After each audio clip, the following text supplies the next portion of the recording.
capitaine Charles Borromée Messani Yintchoréré, héros de la Seconde Guerre mondiale, son nom est inscrit dans l'histoire du Gabon, son pays d'origine, de la France, du Sénégal et même au-delà. En ce 7 juin, date commémorative de son assassinat sur le champ de guerre par les nazis, un de ses frères d'armes, le président de la République, le général Brice Clotaire Oligui Nguema, rend hommage à ce combattant de la liberté à travers l'inauguration du nouveau square, 60 ans après la première inauguration de ce monument par Feu Léomba, premier président de la République gabonaise.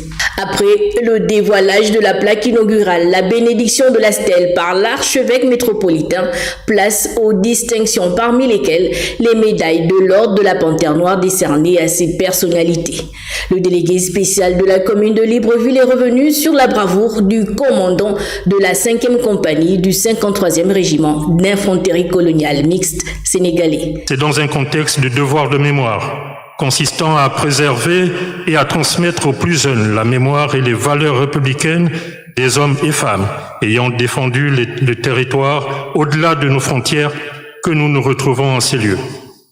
Notre rassemblement consiste également à rappeler à toutes nos concitoyennes et tous nos concitoyens la grandeur de notre nation qui, avec d'autres pays, ont combattu pour la liberté et la paix. Né en 1896, Charles Ntchoréré, dévoué et vaillant officier, a servi l'armée française pendant les 2 guerres mondiales. Ce dernier meurt au front à Ayrennes dans le nord de la France. Après la cérémonie du 2 juin, le maire de cette commune rend hommage à nouveau au capitaine qui est une pièce maîtresse dans la gestion des troupes coloniales. Vivre au Gabon est peut-être un rêve, je dirais un devoir. Le maire d'Ayrennes exprime au peuple gabonais toute sa reconnaissance, plus particulièrement aux tirailleurs sénégalais, avec à leur tête le capitaine Charles Ntchoréré, qui ont combattu les 5, 6 et 7 juin 1940 à Ayrennes, jusqu'au sacrifice suprême. La ville de Rennes leur en est à jamais reconnaissante. Le commandant en chef des forces armées gabonaises est revenu sur l'engagement au combat de l'illustre disparu, digne fils du Gabon. Avec à son actif plusieurs campagnes militaires menées sur différentes zones de conflit à travers le monde.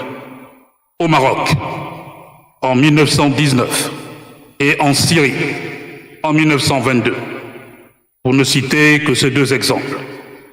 Et en dépit de graves blessures subies, ce digne fils du Gabon, courageux, va rejoindre une fois de plus le champ de bataille à Ayrennes, en France, en 1940, durant la 2e guerre mondiale, en tête de la 7e compagnie du régiment d'infanterie coloniale, mixte, refutant l'idée d'un monde dicté par des valeurs de dénégation des droits fondamentaux de l'homme, notamment la liberté et l'égalité en dignité. Cette cérémonie empreinte de beaucoup d'émotions s'est poursuivie avec le dépôt des gerbes de fleurs, la remise de la terre des reines qui a vu les dernières heures du vaillant héros, de la sonnerie aux morts, de 3 coups de canon, du cérémonial traditionnel. La parade militaire a mis un terme à cette commémoration du 84e anniversaire de l'exécution farouche par les nazis de ce natif de l'estuaire du Gabon. Ce que je connais du capitaine Charles Ntchoréré, c'est que il a défendu les nazis contre les Français. Non, pas tellement. Comme vous dites, il était à l'armée, non? Ouais, non, l'histoire approfondie, non, je ne maîtrise pas. Je savais juste que c'était un capitaine en tant que tel, mais je n'ai pas un résumé concret de lui. Est-ce que son histoire est enseignée dans les établissements? Oui, j'ai reçu ça en 3e année, 5e année. Pourtant enseigné dans les établissements gabonais, pour ceux qui en sortent, l'histoire de ce vaillant héros national qui a combattu au cours des 2 guerres mondiales ne semble pas être connue de tous. Charles Ntchoréré, militaire gabonais, officier français ayant servi dans l'armée française, assassiné par les nazis en juin 1940, un souvenir certes lointain pour beaucoup, mais pas inoubliable. C'était un ancien grand combattant de notre pays, au Gabon. C'est sur ça que j'ai entendu parler sur le capitaine Joréré. On n'a pas cette mentalité-là de nous forger pour connaître nos figures emblématiques. On nous en parle vaguement. Après, je dois avouer que c'est aussi notre faute parce qu'on ne fait pas les recherches nous-mêmes. On ne sait pas vraiment quelle est leur histoire. Et nous-mêmes, on ne s'identifie pas vraiment parce que c'est ce que les autres font, je pense. Ils sont patriotiques, et patriotes du moins. Et ça aide beaucoup à avoir une personnalité.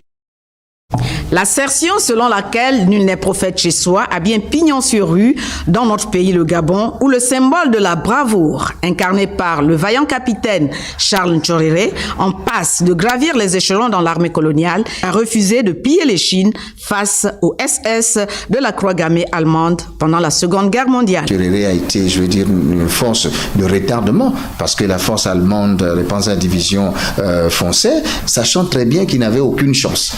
Il est resté vaillant et quand les militaires allemands ont découvert que celui qui faisait la résistance était un noir, et bien à partir de ce moment ils étaient vraiment je vais dire un peu scandalisés. Et un soldat, un lieutenant à l'époque SS, a décidé de l'abattre comme ça de sang-froid parce que tout simplement, quand ils ont été pris, on a dit bon, les soldats noirs d'un côté, les blancs de l'autre. Il a dit c'est pas possible, je suis officier d'une force mixte, je suis officier français, capitaine de son état, avec les officiers. Et semble-t-il que la petite discussion s'en est suivie, a conduit à son assassinat froid. Et il y a également son fils, Jean-Baptiste, qui est mort lui aussi à une semaine d'intervalle, quasiment dans les mêmes conditions.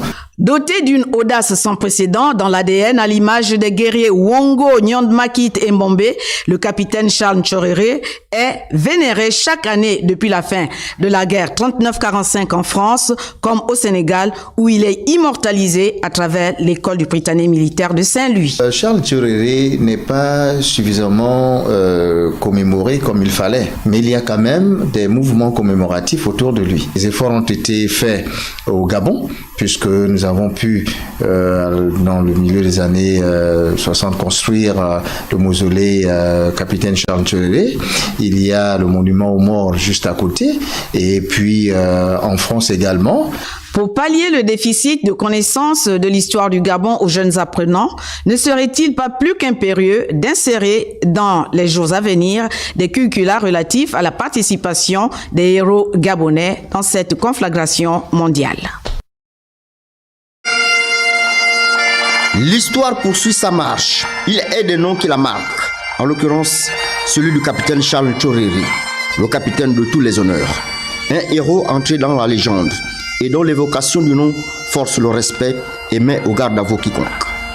Il faut restaurer le devoir de mémoire, comme n'a de cesse de le faire le président de la République, chef de l'État, le général de brigade Brice Clotaire Oligui Nguema, qui rend hommage aux illustres personnalités qui ont marqué la vie de Gabao, et ce, dans chaque localité où ils seront. L'histoire de Gabao n'est pas suffisamment enseignée.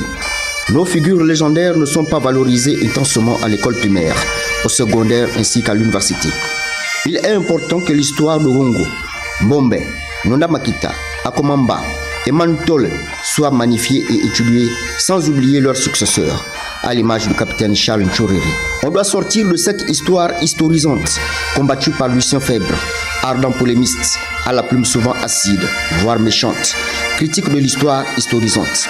La formule est de François Simeon, qui pour désigner l'histoire positiviste, axée uniquement sur les grands événements politiques et militaires. L'histoire de Gabao doit avoir une place de choix dans l'enseignement. Les ouvrages n'ont pas suffisamment été rédigés sur les personnages héroïques de Gabao. À travers le capitaine Charles Ntchoréré, ce sont tous les autres tirailleurs restés dans l'ombre qui sont honorés. Tirailleurs, terme railleur pour certains esprits détracteurs de l'histoire, qui déprécient cette appellation en lui donnant un caractère péjoratif. Le tirailleur est qualifié par ceux-là comme le soldat qui tirait ailleurs, donc qui manquait sa cible. D'ailleurs, la définition qu'a donne le dictionnaire Robert n'est pas flatteuse. Le tirailleur est désigné comme le soldat détaché pour tirer à volonté et harceler l'ennemi.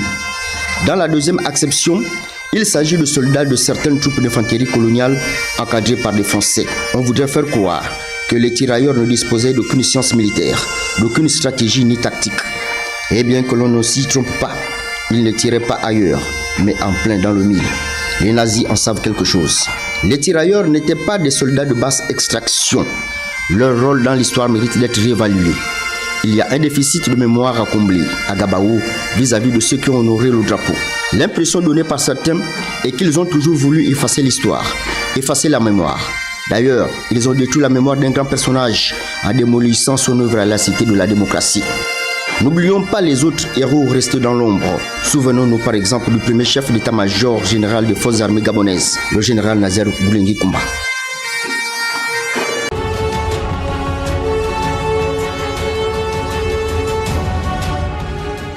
RN, commune du département de la Somme dans les Hauts-de-France.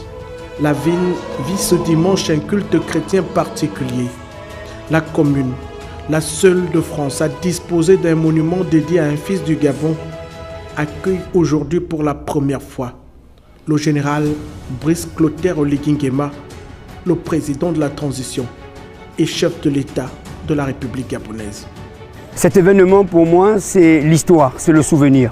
Et aujourd'hui, nous voulons que le peuple français se souvienne que le capitaine Tchoréré a une patrie. Il vient bien de quelque part. Et que quelque part, c'est le Gabon. Liés par le destin et par l'histoire depuis ce jour tragique du 7 juin 1940, le Gabon et la commune des Rennes ce jour célèbrent un soldat tombé au champ d'honneur pour la France après 3 jours et 3 nuits d'intenses combats. Le capitaine Charles Tchoréré. Monsieur le Président, Mesdames, Messieurs, chers amis gabonais, vous êtes ici chez nous, vous êtes ici chez vous. Au cours de cette deuxième guerre mondiale, dans l'Hexagone, qui a ouvert plusieurs lignes de front, vous et vos frères d'armes avez défendu héroïquement la vie des reines pour que triomphent les idéaux d'un monde libre.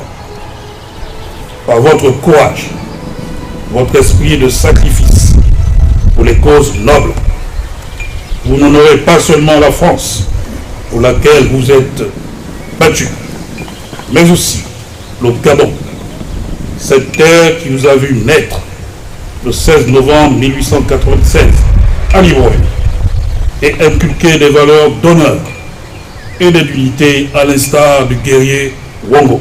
Officier gabonais à la carrière peu commune, le capitaine Tchoréré, 84 ans après son exécution, reçoit ici pour la première fois, en ces lieux témoins de l'histoire, l'hommage d'un haut dirigeant venu du Gabon, sa terre natale.